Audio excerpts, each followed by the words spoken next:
Hello everyone, welcome back to my YouTube channel Madhu AIIMS Bhopal में आपका स्वागत है। तो ये वीडियो बहुत ही इंपॉर्टेंट होने वाला है। इस वीडियो में हम लोग डिस्कस करेंगे क्या क्या मिस्टेक्स पॉइंट्स हमें एग्जाम हॉल में नहीं करने हैं, हमें क्या लेके जाना है क्या नहीं लेके जाना है, हमारा ड्रेस कोड क्या होगा। तो इन सब सारी चीज़ों के बारे में एग्जाम करेंगे जो आपका एग्जाम 8 जून को और 9 जून को एम्स बीएससी नर्सिंग का, उस पे हमारा वीडियो है। तो आप अगर एम्स बीएससी नर्सिंग के लिए प्रिपरेशन कर रहे हैं, आपका अगर एग्जाम है 8 जून को या 9 जून को, तो आपके लिए एक वीडियो है बहुत ही इंपॉर्टेंट होने वाला है, क्योंकि मैं अपने अनुभव से बताऊंगी आपको क्या क्या आप कर सकते हैं और एग्जाम में कैसे आप अच्छा स्कोर ला सकते हैं, कैसे आप कोई स्ट्रेस नहीं हो सकता है, आपको कैसे अपने आप को मोटिवेटेड रखना है, आपको क्या क्या करना है कि ये सब सारे मिस्टेक्स पॉइंट्स नहीं करने हैं जो जो मैं बताऊंगी, ताकि आपका माइंड बिल्कुल कूल रहे, आप मोटिवेटेड रहे और आपका एग्जाम अच्छा जाए। तो चलिए इस वीडियो को स्टार्ट करते हैं। देखिए, सबसे पहले मेरा पॉइंट है, सबसे मोस्ट इम्पोर्टेंट पॉइंट है डॉक्यूमेंट्स के बारे में, कि आपको एग्जाम हॉल में क्या लेके जाना है और क्या लेकर के नहीं जाना है। तो देखिए, सबसे पहले आपको एग्जाम हॉल में आप कुछ भी नहीं लेके जा सकते, यानी कि आप पेंसिल भी नहीं ले जा सकते, आप पेन भी नहीं ले जा सकते। वहाँ पे आपको पेन मिलता है तो आपको दो फोटो आपको निकलवाना है पासपोर्ट साइज का। तो यानी कि आप 2 फोटो ले जा सकते हैं पासपोर्ट साइज का। तो आप 2 फोटो ले लीजिएगा, जो आपने लगाया होगा अपने फॉर्म को जब फिल किया होगा, तो आपके पास अगर सेम फोटो है तो आप ले जा सकते हैं। अगर आपके पास सेम फोटो नहीं है तो कोई प्रॉब्लम वाली बात नहीं है, आप दूसरी भी फोटो पासपोर्ट साइज की रिसेंट की अपनी आप निकलवा लीजिएगा, उससे आप ले जा सकते हैं। तो आप 2 फोटो रख लीजिएगा, क्योंकि वहाँ पे एक डॉक्यूमेंट होता है तो उसमें एक चिपका देना रहता है, आपको खुद बोलेंगे आप यहाँ पे चिपका दीजिए, और एक एक्स्ट्रा रख लीजिएगा, मैंने यानी कि एटलीस्ट आप 2 फोटो लेकर के जरूर जाइएगा। उसके बाद से आप 2 एडमिट कार्ड प्रिंट करा लीजिएगा, यानी कि जब आप एडमिट कार्ड आज आपका आएगा 4 जून को, तो आप एडमिट कार्ड अपना 2 प्रिंट कराइएगा। क्यों कि एक एडमिट कार्ड को वो लोग रख लेते हैं, मतलब कि जब एग्जाम हॉल में जाएंगे ना, तो आपसे रफ करने के लिए एडमिट कार्ड के पीछे ही बोलते हैं। यानी कि जब आप फिजिक्स का केमिस्ट्री का जब क्वेश्चंस करेंगे, तो जो भी आपके न्यूमेरिकल्स के क्वेश्चंस होंगे, आप जब उसे सॉल्व करेंगे, रफ कॉपी करेंगे, तो वो लोग बोलेंगे कि आप एडमिट कार्ड के पीछे कर लीजिए। तो आप एडमिट कार्ड के पीछे करेंगे, फिर उसके बाद वो जो आपकी रफ कॉपी हो जाएगी एडमिट कार्ड, तो फिर एडमिट कार्ड को लोग रख लेते हैं, आपको वापस देते नहीं है। तो इसलिए आपको 2 एडमिट कार्ड निकलवाना है, ताकि आपको आपका रजिस्ट्रेशन नंबर या फिर आपका एडमिट कार्ड, जब आपका रिजल्ट आए, एडमिट कार्ड अगर आपका रहेगा तो आपका जब रिजल्ट आएगा तो उससे आप अपना रोल नंबर इजीली आपके पास रहेगा आपके एडमिट कार्ड में, तो उससे आप इजीली अपना रिजल्ट देख सकते हैं। क्योंकि रोल नंबर जरूरी होता है, इनरोलमेंट जो भी रोल नंबर मिलता है, रोल नंबर आएगा आपका, तो उसी रोल नंबर से ही आपका रिजल्ट आता है। तो इसलिए आपको एडमिट कार्ड का 2 कॉपी निकलवाना है, बिल्कुल भी ना भूलिए। अगर आप 2 कॉपी नहीं निकलवा पाते हैं तो आप 1 कॉपी निकलवा लीजिए, 1 कॉपी से दूसरे को फोटो कॉपी करा लीजिए, आपके पैसे अगर ज्यादा लगते हैं ऐसा है तो आप ऐसा भी कर सकते हैं, ठीक है। तो इसलिए इस बात का बहुत ध्यान रखें। उसके बाद से तीसरी बात, आपको आधार कार्ड या फिर आपकी कोई भी आईडी प्रूफ हो, यानी कोई भी आईडी चाहिए उनको, तो आप अपना आधार कार्ड रख लीजिएगा, ओरिजिनल आधार कार्ड, वहाँ पे फोटो कॉपी नहीं चलेगी। तो आपको ये 3-4 चीजें अच्छे से ध्यान में रखना है। पहला, पासपोर्ट साइज की फोटो 2 रख लेना है, 2 एडमिट कार्ड आपको निकलवाना है, तो उसमें से एक ले करके जाना है और एक घर पे रख देना है आपको। उसके बाद से आपको एक आधार कार्ड का कोई भी आइडेंटिटी आपकी रहनी चाहिए, आइडेंटिटी प्रूफ जो भी होती है, आईडी की कोई भी प्रूफ मांगेंगे आपका, तो आने की आपको ये 3 चीजें रख लेना, आधार कार्ड, फोटो और एडमिट कार्ड, ये 3 चीजें आपको बिल्कुल ले जाना है।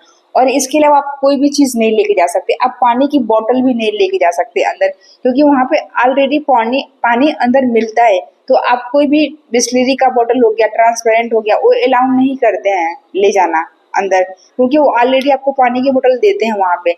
तो इसलिए आप ये सब चीजें लेके नहीं जा सकते हैं, ठीक है। तो आपको ये बात समझ में आ चुकी होगी, ये बहुत ही इम्पोर्टेंट बात है। इसलिए इम्पोर्टेंट है क्योंकि जब आप थोड़ा सा भी इधर उधर करेंगे तो फिर आपको एग्जामिनेशन हॉल के पहले ना आपको डिस्टर्ब कर दिया जाएगा, जहाँ पे स्कैनिंग वगैरह होती है, ये आपके पास कोई ऐसा कुछ है तो नहीं, इलेक्ट्रॉनिक चीजें वगैरह या फिर जो कुछ भी उनका जो भी प्रोसीजर होता है वो अपना वो करते हैं पूरा। तो इसके उधर अगर आप ऐसे नॉर्मल अब इन सब सारी चीजों को लेकर जाते हैं तो आप बिल्कुल स्ट्रेस फ्री रहते हैं, आपको कोई टेंशन नहीं होता है। अगर आप फोटो भूल जाएंगे तो फिर आपको फोटो खिंचवाना पड़ेगा वहाँ पे, तो आपका फिर टाइम जाएगा वहाँ पे, फिर थोड़ा सा स्ट्रेस क्रिएट होगा। तो इसलिए इन सब सारी चीजों से बचने के लिए आपको ये 3-4 चीजें करके जानी है पहले से ही, तो आपको पता रहेगा, ठीक है। फिर हम लोग आ जाते हैं ड्रेस कोड के बारे में। तो हमें क्या पहन के जा सकते हैं, क्या पहन के नहीं जा सकते। देखिए, आप सिंपल लोअर और टी शर्ट पहन के जाइए, कोई टेंशन नहीं है।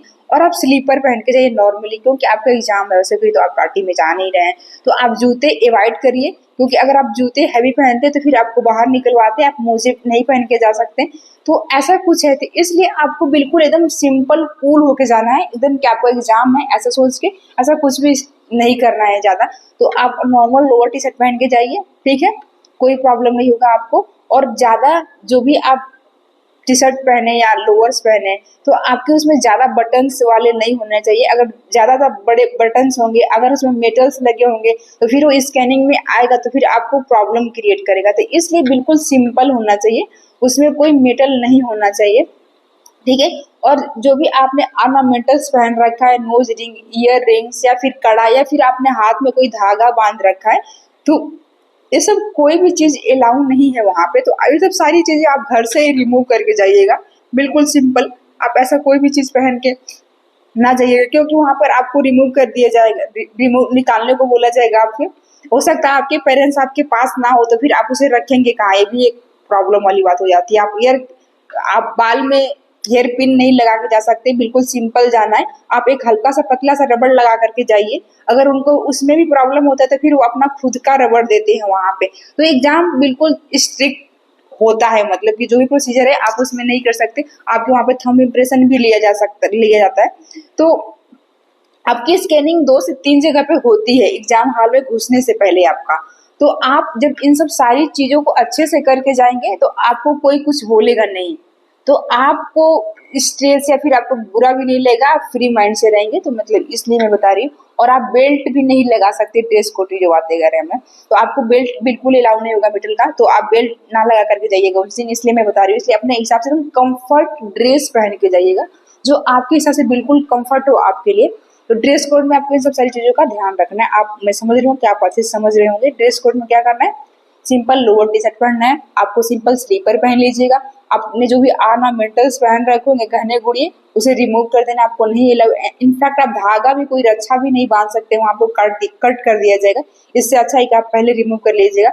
आप पानी की बोतल्स भी नहीं ले जा सकते, आपको पेन ले जाने की कोई जरूरत नहीं है, आप पेन पेंसिल नहीं ले जा सकते अंदर, क्योंकि वहाँ पे आपको ऑलरेडी पेन अंदर की साइड में मिलता है। तो ये सब जो सारी चीजें हैं ना, आपको ध्यान में रखना है, ठीक है। उसके पहले आप सोचेंगे पानी नहीं, आप अपने जिनके भी साथ जा रहे हैं, जो भी आपके पेरेंट्स या जो भी आपको एग्जाम दिलाने के लिए जा रहे हैं, आप पानी लेकर के जाइएगा जरूर। और एक चीज और ध्यान में रखना है, आपका जो भी एग्जाम सेंटर है ना, उस वहां पे एटलीस्ट 2 घंटे पहले पहुंचना है आपको, रिपोर्टिंग टाइम से पहले। क्योंकि एग्जाम स्टार्ट होने के आधे घंटे पहले से एंट्री बंद कर दी जाती है।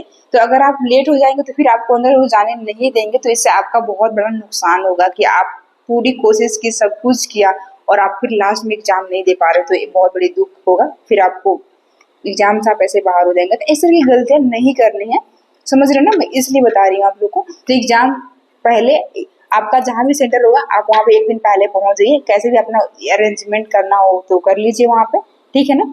और एक दिन पहले पहुंच जाइए। और एक दिन पहले आपको रात में बिल्कुल खाना, बिल्कुल हल्का डाइट लेना है, खाना बिल्कुल लाइट खाना है। और उस दिन रात में आपको 10 बजे पढ़ना बंद कर देना है। 10 बजे आपको पढ़ाई बंद कर देना है एग्जाम के एक दिन पहले। मतलब कि कल मेरा एग्जाम है, मान लीजिए, तो आज से मैं रात शाम में 10-11 बजे पढ़ाई करना बंद कर दूंगी, ठीक है ना। और उसके बाद से भरपूर 5 से 6 घंटे की नींद लेकर के जाना है आपको, ताकि आपका दिमाग काम करे। और आप बिल्कुल ऐसा मत सोचिएगा कि आपको भूल चुका है। मुझे लगता है, हमें भी पता है कि सबको पता है, ऐसा फील भी सबने किया होगा कि वो लगती है कि चीजें हमें भूल गई, लेकिन जब वो क्वेश्चंस आपके सामने आएंगे तो आपसे वो क्वेश्चंस आपने पढ़ी होगी तो जरूर आपसे बनेगा वो। तो ठीक है ना, तो आपको ऐसे करना है। तो एग्जाम हॉल में पहले पहुंच जाना है। और एग्जाम हॉल में अगर आप 2 घंटा पहले पहुंच गए, अगर एंट्री स्टार्ट होगा तो जरूरी नहीं कि आप 2 घंटे पहले एंट्री कर ले। आप अगर अंदर जाते हैं, खाली बैठते हैं, तो आपके दिमाग में ऐसे थॉट्स चलते हैं, क्रिएट्स होते हैं। तो आपको खुद को डाइवर्ट करके रखना, मतलब डाइवर्जन आपको ऐसा करना है कि जिससे कि आपको स्ट्रेस ना क्रिएट हो। तो आप अपना ध्यान योगा में लगा सकते हैं, ओम का जप कर सकते हैं, मतलब कि जैसे फिर काउंटिंग स्टार्ट कर सकते हैं, उल्टा 1 2 3 ऐसा कुछ भी, कोई सॉन्ग गुनगुना सकते हैं मन में। तो मतलब कुछ इस तरह से करना है ना कि अपने ऊपर पूरा मिला करके स्ट्रेस को क्रिएट नहीं होने देना है, और बिल्कुल ऐसा सोचना है, पॉजिटिव रहना है कि मेरा एग्जाम अच्छा होगा, मैंने जो पूरे साल पढ़ाई की है वहीं से क्वेश्चंस आएंगे, मेरे क्वेश्चंस अच्छे से आराम से इजली बनेंगे। तो आपको इस तरह के थॉट रख करके अपने एग्जाम को देना है, ठीक है ना। तो ऐसा बिल्कुल निगेटिव आपको नहीं होना है कि अगर आपसे क्वेश्चन एग्जाम हॉल में नहीं बने तो भी आपको निगेटिव नहीं होना है। तो मैंने जो 2 3 पॉइंट्स बता रहे ये बहुत ही इंपॉर्टेंट है। और इस वीडियो का मोस्ट इम्पॉर्टेंट टॉपिक्स जो आपको सिलेक्शन दिलाएगा, अगर आपने ये सब सारी चीजें जो मैंने बताया उसको मैनेज कर लिया है आपने अच्छी तरह से, तो आपको ये वाला पॉइंट से मेरा सिलेक्शन दिलाएगा। ये मोस्ट इम्पॉर्टेंट है। आप समझ गए होंगे मैं क्या बताने वाली हूँ टाइम मैनेजमेंट।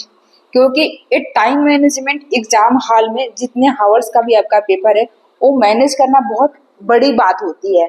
तो आपको क्या करना है, सबसे पहले एग्जाम हॉल में जाते ही बिल्कुल जैसे एक और चीज लॉग इन करने का भी आपको वो बताते हैं। तो लॉग इन करने का क्या रहता है कि जैसे कि आपका जो डेट ऑफ बर्थ हो गया, पहले तो नाम आपको डालना होगा, तो अपना आप नाम इंटर कर सकते हैं, या फिर नहीं तो लॉगिन पासवर्ड आपका जो डेट ऑफ बर्थ होता है ना, जो आपका डेट ऑफ बर्थ होगा उसको सीरियसली ऐसे डाल देना है कि जैसे मान लीजिए आपका डेट ऑफ बर्थ है 4 मई 2007, और तो आपको ऐसे ही डालना है 405, मानी 5वां मंथ है तो 5 2006, ऐसे करके आपको वो इंटर करना रहता है। तो अपने आप वो लॉगिन ले लेता है, ठीक है ना।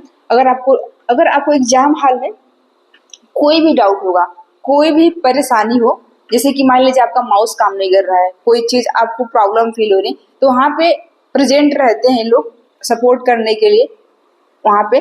तो आप उनसे जो भी अटेंड करा रहे होते हैं एग्जाम को, तो वहाँ पे अटेंडर्स बहुत सारे रहते हैं, तो आप उनसे अपनी प्रॉब्लम बताएंगे सेंटर पे कि अब मेरा माउस काम नहीं कर रहा, तो फिर वो तुरंत चेंज कर देंगे। जो भी आपको प्रॉब्लम है, कोई भी प्रॉब्लम होगा तो आप आपको तुरंत बताना होता है ताकि आपकी जो भी प्रॉब्लम है उसका सोल्यूशन हो सके, ठीक है ना।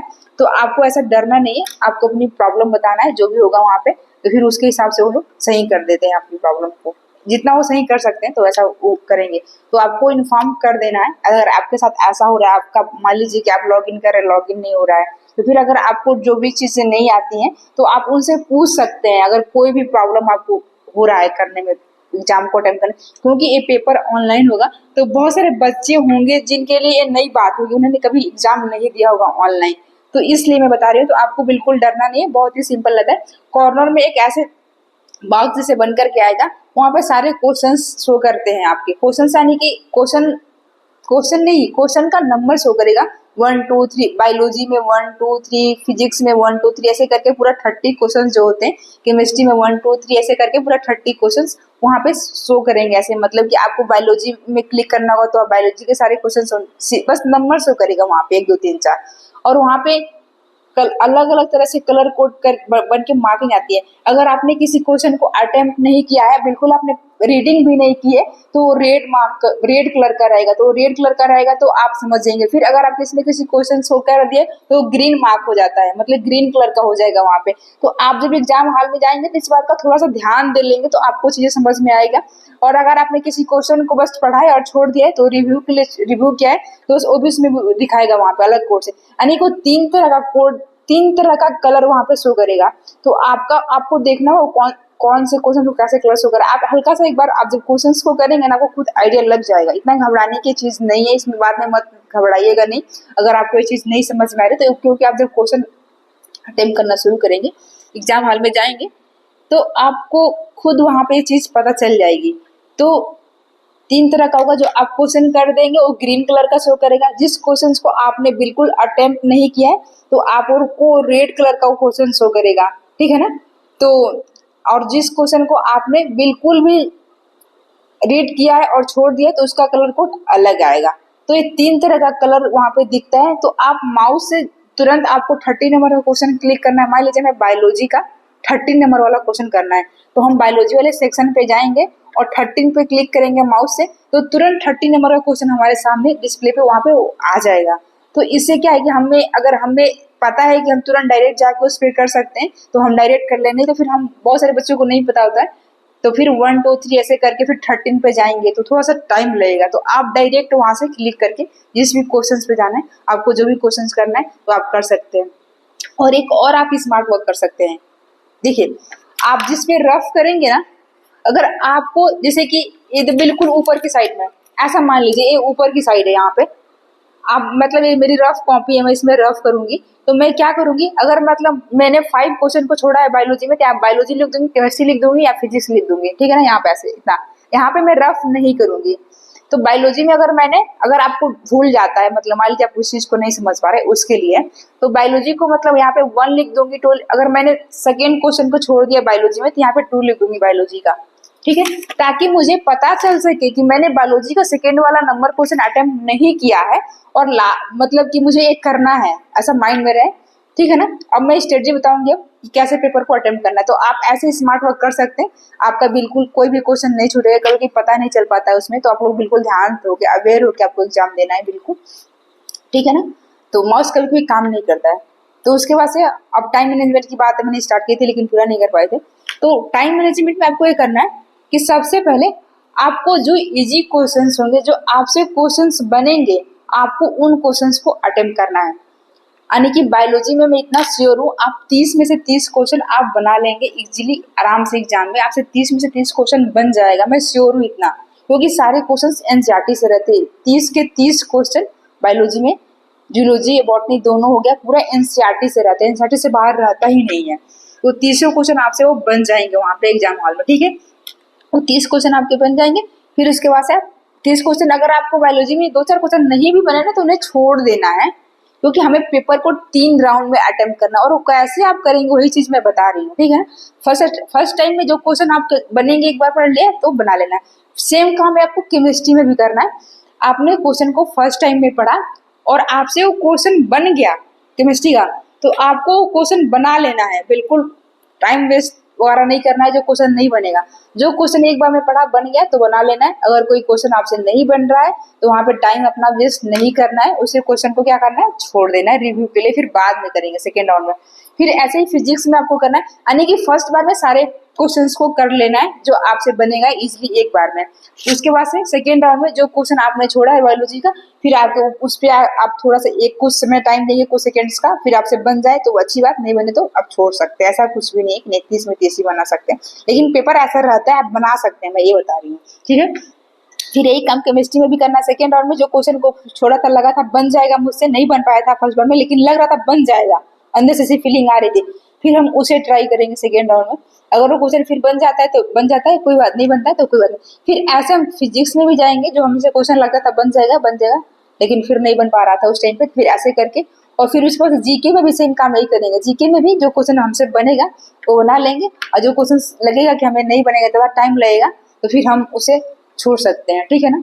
तो ऐसे करके हम पूरे पेपर को टाइम मैनेजमेंट, अपने टाइम का भी ध्यान रखेंगे। हम वहाँ पे टाइम ऊपर साइड में शो करता है, आप देख सकते हैं वहाँ पे टाइम दिखा रहता है इतना रिमेनिंग, ऐसे करके। तो अपना टाइम का भी आपको ध्यान रखना है। ऐसे करके आपको पेपर को एटलीस्ट 3 राउंड्स में करना है। 3 राउंड में करना है तो करना है। अगर आप 3 राउंड्स में नहीं कर पाते हैं तो एटलीस्ट 2 राउंड्स में तो करना ही है। तो आपको इस तरह से, इस हिसाब से आपको अपने टाइम को मैनेज करना है। ये बहुत ही इंपॉर्टेंट टॉपिक है। ऐसा नहीं होना चाहिए कि आपके एक ही क्वेश्चन में आपका 10-15 मिनट चला गया और आप 10-15 मिनट का मतलब हो कि आपके 10-15 क्वेश्चन चले गए, समझ रहे हैं ना। इसलिए किसी भी फिजिक्स के क्वेश्चन में आपको उलझना नहीं है। सबसे पहले आपका अच्छा टारगेट होना चाहिए बायोलॉजी और केमिस्ट्री और जीके। इनको अच्छे से, अगर आपका फिजिक्स वीक है तो आप इन 3 पोर्शंस को अच्छे से करिए, उसके बाद से फिर फिजिक्स में लेकिन फिजिक्स को भी आप एक बार जरूर करिएगा फर्स्ट एक बार में, क्योंकि फिजिक्स में होता है क्या, एग्जाम हॉल में कभी कभी, मैं इसलिए बता रही हूँ कि शुरू में क्या होता है ना, टफ क्वेश्चंस रहते हैं, इजी क्वेश्चंस नहीं रहते हैं। तो अगर आप लास्ट में जब जाते हैं ना, तो लास्ट में बहुत ही इजी क्वेश्चंस रहते हैं। तो हो सकता है आप टफ क्वेश्चन में ज्यादा समय दे दिए, आप और उलझ गए। शुरू के क्वेश्चंस कभी कभी टफ रहते हैं एग्जाम में, ये बता रही हूँ मैं। तो आपने अगर ज्यादा समय दे दिया टफ क्वेश्चंस में, तो फिर आपको इजी क्वेश्चंस करने के लिए आपके पास टाइम कम बचेगा। और आपके पास टाइम कम बचेगा तो आपको स्ट्रेस क्रिएट होगा। आप स्ट्रेस होगा तो इससे क्या होगा कि आपको जो क्वेश्चन आ रहा होगा आप वो भी गलत करेंगे। इसलिए मैं बोल रही हूँ कि एक टाइम मैनेजमेंट बहुत जरूरी है। तो इसलिए आपको स्ट्रेस नहीं क्रिएट करना है। अगर क्वेश्चन नहीं बन रहा है तो उसे छोड़ना भी है, ठीक है।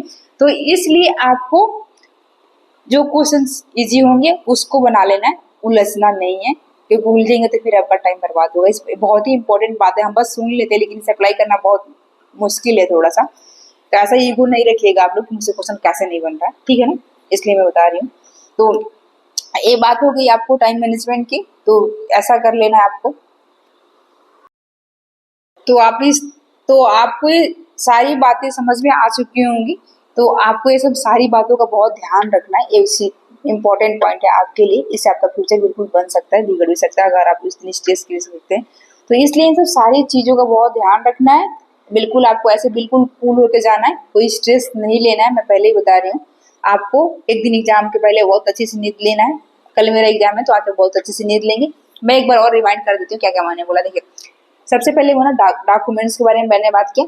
2 पासपोर्ट साइज का फोटो रहना चाहिए आपके पास, एडमिट कार्ड और आपका आधार कार्ड, यानी कि सब सारी चीजें आपके पास रहनी चाहिए। आप कोई पेन लेकर नहीं जा सकते, पेन पेंसिल नहीं अलाउ, ठीक है। फिर दूसरा मैंने बात किया ड्रेस कोड के बारे में। तो ड्रेस कोड में आपको सिंपल लोअर और शर्ट पहन के जाना है। और शर्ट जो है हाफ स्लीव्स का होना चाहिए, उसमें बहुत सारे बटन्स नहीं होना चाहिए। आपको बेल्ट अलाउ नहीं होगा, कोई आप ऑर्नामेंटल्स पहन के आप नहीं जा सकते। इनफैक्ट यहाँ पे कोई आप धागा भी बांध के नहीं जा सकते। तो आप पानी की बोतल्स भी नहीं ले जा सकते। तो आप बाहर पानी पीजिए, हाइड्रेटेड रहिए, लेकिन एग्जाम हॉल में आपको पानी की बोतल्स लेना अलाउ नहीं है। तो ये सब सारी चीजें था। फिर मैंने तीसरी बात की टाइम मैनेजमेंट के बारे में, कि कैसे आप क्वेश्चंस को अप्रोच करेंगे, ठीक है ना। और क्वेश्चन अप्रोच करने में एक और चीज होता है, हाँ, तुक्का लगाना है कि नहीं, ये तो मैं भूल गई। तुक्का लगाना है एग्जाम हॉल में कि नहीं। देखिए, अगर आपके पास कोई क्वेश्चन है, ठीक है, मान लीजिए कोई क्वेश्चन है, उसमें से पूछा है कि इसमें से कौन सा गलत ऑप्शन है, रॉन्ग स्टेटमेंट कौन सा है। तो आपको पता है कि 2 स्टेटमेंट सही है, आप श्योर है, लेकिन 2 स्टेटमेंट है जिसमें आपको डाउट है। तो वहां पे आप 50-50 रिस्क ले सकते हैं, ठीक है ना। वहां पे 50-50 रिस्क लिया जा सकता है, क्योंकि यहाँ पे निगेटिव मार्किंग -1/3 है। इसका मतलब हुआ कि आप 3 क्वेश्चंस को गलत करेंगे तो आपका 1 नंबर डिडक्ट होगा, यानी कि 3 क्वेश्चंस को गलत करने के बाद आपका 1 नंबर कम कर दिया जाएगा टोटल में से। तो इसलिए आपके पास इस तरह के क्वेश्चंस हो कि जहाँ पे आपको पता है कि पूछ रहा है कौन सा स्टेटमेंट गलत है, तो वहां पे 2 ऑप्शन पता है आपको सही है और 2 में डाउट है, तो वहां पे आप 50-50 रिस्क ले सकते हैं उस क्वेश्चंस को करने के लिए। तो आप 2 में से डाउट है तो आप उस क्वेश्चंस को जरूर अटेम्प्ट करिए। मैं बोलूंगी भाग थोड़ा सा ज्यादा इस तरह के क्वेश्चंस को नहीं करना है, मतलब 2-4 आप ऐसा कर सकते हैं क्वेश्चंस को, तो ऐसा जरूर करें आप। तो जिनका भी एग्जाम है 8 जून को और 9 जून को, सबको ऑल दी बेस्ट, सबको मेरा प्यार, और सबका पेपर अच्छा होगा। पॉजिटिव रहना है, पॉजिटिव सोचना है, और उस दिन भी ऐसा आपको सोचना है कि मैंने जो पढ़ा है वहीं से क्वेश्चन आएंगे, मेरे क्वेश्चन बनेंगे। ऐसे पॉजिटिव थॉट्स क्रिएट करने, ताकि जैसा हम सोचते हैं वैसा हमारा दिमाग और शरीर भी काम करता है, तो माइंड बॉडी हमारे वैसे ही वर्क करेंगे। तो इसलिए आपको पॉजिटिव सोचना है कि जो मैंने पढ़ा है वहीं से क्वेश्चन आएंगे। अगर क्वेश्चन हार्ड आता है, बहुत सारे बच्चे पूछते हैं कि मैम क्वेश्चन बहुत हार्ड आएगा क्या। अगर क्वेश्चन हार्ड आता है तो बस आपके लिए नहीं आएगा बच्चे, सबके लिए आएगा, ठीक है ना। तो सबके लिए आएगा, सबको डिफिकल्टी होगा। तो ऐसा नहीं सोचना है कि नहीं नहीं मेरे से नहीं बनेगा, दूसरा किसी ने बना लिया होगा। इस तरह के नेगेटिव थॉट्स क्रिएट नहीं करने हैं और पॉजिटिव रहना है, और हमेशा सोचना है कि हमारा सिलेक्शन होगा, अच्छा पेपर जाएगा। बस ये बहुत ही, खुद पे विश्वास बहुत ही जरूरी है। एक छोटा पॉइंट्स है, लेकिन खुद पे विश्वास जब आप नहीं रखेंगे तो दूसरा कोई आप पे कैसे विश्वास हो सकता है। कि आपको खुद पे विश्वास रखना है कि मेरा सिलेक्शन होगा और मेरा पेपर अच्छा होगा, ऐसे बोलना रहे, दिमाग में चलाना है, यहाँ पेपर अच्छा होगा, ठीक है ना। ऐसे कभी कभी जो भी आपके पास जब निगेटिव थॉट्स आएंगे तो आपको ऐसे खुद को मोटिवेट करना है, ऐसा खुद मोटिवेटेड रहना है, ऐसा बोल के, ठीक है ना। तो इस वीडियो में मुझे लगता है आप सारे बात को पहुंच चुके होंगे, सब कुछ समझ चुके हैं, और जिन जिन बातों को मैंने बताया उन बातों का बिल्कुल ख्याल रखें, आपका जरूर सिलेक्शन होगा, ठीक है ना। तो सारे बच्चों को ऑल दी बेस्ट, जिनका भी एग्जाम है 8 जून को और 9 जून को। तो और आपको कौन से टॉपिक्स पर मेरा नेक्स्ट वीडियो रहेगा आप कमेंट भी जाकर के कर सकते हैं और इस वीडियो का रिव्यू भी आप दे सकते हैं। तो मैंने तो सोचा है नेक्स्ट टॉपिक मैं ये बनाने वाली हूँ कॉलेज पे कि अभी एग्जाम के बाद आपके आएगा, जैसे आपका एग्जाम खत्म हो जाए आप लोग एग्जाम दे लीजिए, फिर उसके बाद से बताएंगे हम कि फर्स्ट ईयर का क्या शेड्यूल है, क्या एम्स में आने के बाद आपको क्या डिफिकल्टी का सामना करना पड़ता है, आपको कैसे मैनेज करना पड़ता है खुद को, इन सब सारे टॉपिक्स पे हम डिस्कस करेंगे। और अभी आप मेरे चैनल पर नए हैं तो जरूर इसको सब्सक्राइब करें, ठीक है। तो अगर आप तक ये वीडियो पहुंच चुकी है तो thanks for watching, like share and subscribe. और आपका कोई भी डाउट है तो आप कमेंट कर सकते हैं, मुझसे पूछ सकते हैं, मैं मोस्टली रिप्लाई कर देती हूँ। 98% मैं स्टूडेंट्स को जब भी फ्री होती हूँ, मेरे पास टाइम मिलता है तो फिर मैं रिप्लाई कर देती हूँ। और कोई बहुत अनरिलेवेंट क्वेश्चंस रहते हैं तो फिर मुझे लगता है कि नहीं, मुझे लगता है कि वीडियो में समझा के बताना चाहिए, तो फिर मैं कभी कभी टॉपिक्स भी बना देती हूँ, वीडियो टॉपिक्स पे जो आप लोग कमेंट करते हैं। तो ठीक है, तो जरूर आप कमेंट करें और अपना डाउट जो भी आपका है जरूर शेयर करें। Thank you.